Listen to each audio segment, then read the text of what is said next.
and they have support. And I challenge the Palestinians to take responsibility for their destiny, because that's what we're giving them. We're giving them responsibility for their destiny, fully condemn and prohibit terrorism and earn their way to a brighter future. They don't want the life that they've had. They've had a rough life with Hamas. If the Palestinian Authority does not complete the reforms that I laid out in my vision for peace in 2020, they'll have only themselves to blame. We're giving them an amazing footprint, and they have amazing support from the leaders of the Arab world and the Muslim world, the great leaders. These are great leaders. These are unbelievable leaders that have built great countries and very wealthy countries. What the future holds for the Palestinians, no one really knows, but the plan that we put forward today is focused on ending the war immediately, getting all of our hostages back, getting everything back. Hard to believe when you even say it, and creating conditions for durable Israeli security and Palestinian success. Israeli security is going to be involved. We're going to help you.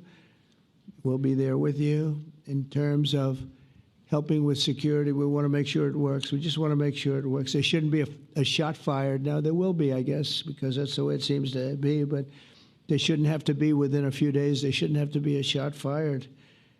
And maybe for eternity. Wouldn't that be nice? I hope it's true. I can tell you the leadership of that region feels that there's a good chance of it being true. So this will lead to this agreement that we're talking about will lead to a sustainable long-term peace.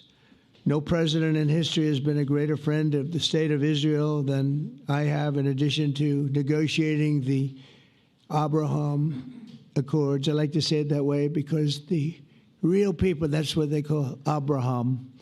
I would say Abraham, but it's so much nicer when you say Abraham. So much more elegant. But the Abraham Accords are amazing. Jared, you did that along with your group of geniuses, and nobody thought that could be done. We have 4 countries, and Sleepy Joe Biden didn't do a thing. He didn't even know what the hell they were. He should have had them fold up. But I think this will also lead to packing them. And who knows, maybe even Iran can get in there.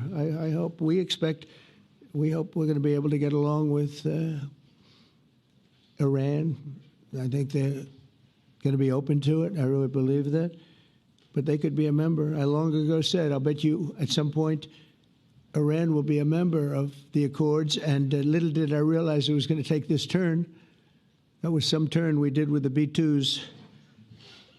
But I think they might very well be there because it's a great thing for them economically. I recognize the eternal capital of Israel. I opened the American embassy in Jerusalem. That was something that everyone said would never be done, could never be done. Virtually every president for many, many years, for decades, would campaign on making Jerusalem the capital of Israel. They campaigned on it over and over. Is that right, Steve? Is that right? Everyone, and when they got to it, and I understand why now, because it was so.